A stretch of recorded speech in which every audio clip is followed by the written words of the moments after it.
నేను చెప్తున్నా కదా బ్రో. 20-25 ఆర్ 27 వాళ్ళ అబ్బాయిలకున్న ప్రాబ్లమ్స్ అనేది అది చాలా టిపికల్ బ్రో.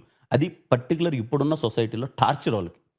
ఖచ్చితంగా నువ్వు చూడు చాలామందికి 80% ఆఫ్ ద అబ్బాయిలకి బీటెక్ కాలేజ్ అయిపోయి ఫైనల్ ఇయర్ అయిపోయినప్పుడు ఆ స్లామ్ బుక్ ఒకటొస్తది. అప్పటిదాకా మన లవర్ అనుకున్న స్లామ్‌లో wish you all the best for your career అని రాస్తారు దాన్ని. అంటే ఏంటి ఇప్పుడు నాతో ఉండవు ఆ కెరియర్‌లో wish you all the best అని రాస్తావేంటి అంటే ఎళ్ళిపోతావు ఇప్పుడు నా కెరియర్ నుంచి. ఖచ్చితంగా ఫేర్‌వెల్ రోజు అందరికీ బాయ్ చెప్పినట్టే ఆ అమ్మాయి మనకు బాయ్ చెప్పేసి మోస్ట్ ఆఫ్ ద థింగ్స్ ఎళ్ళిపోతారు. అక్కడి నుంచి వాడు ఏం చేయాలి? వద్దనుకున్నా సరే అప్పటికి అలవాటు పడిన మందుకో, ఇంకో దానికో ఒక 2 ఇయర్స్ నా లవర్ ఎళ్ళిపోయింది మామ, నా లవర్ ఎళ్ళిపోయింది మామ అని ఏడవడానికి. ఆ 2 సంవత్సరాలు అయిపోయిన తర్వాత మామ ఏంది నేను ఏడుస్తున్నాను లాస్ట్ 2 ఇయర్స్ నేను చక్కగా కెరియర్ ఏదో ఒకటి చూసుకోవాలి కదా ఇప్పుడు అని చెప్పి వాడు ఏ కెరియర్ చూసుకుందాము అని చూస్ చేసే లోపు ఇంకో 2 ఇయర్స్ ఎళ్ళిపోద్ది. కరెక్ట్‌గా 24, 25కి వచ్చేసరికి ఇంట్లో వాళ్ళు ఇంకా ఎన్ని రోజులని మా తిండి తింటావురా నీకన్నా అరుగుతుందా అంటారు. అప్పుడు సరే ఏదో ఒకటి చేద్దాం అనే ప్రజెస్‌లో ఇందాక మనం డిస్కస్ చేసినయి ఇయన్నీ వస్తాయి. అమ్మా! టార్చర్